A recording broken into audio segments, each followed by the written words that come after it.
Hiszen ez a nagyon hangos Honda 1900 köbcentis. Még a harmadik generációs, ha jól tudom, 1.5-ös. 1.5 turbo?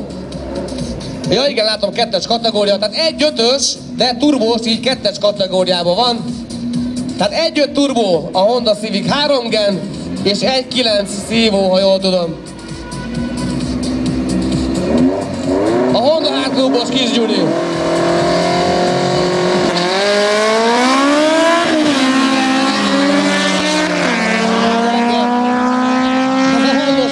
Hangos Honda, nagyon kemény. Na nézzük, Kis Gyuri mennyit ment a Civickel. 402 méteres ideje 11.7, és 0-tól 402 méterig 184 km/h-ra gyorsult fel.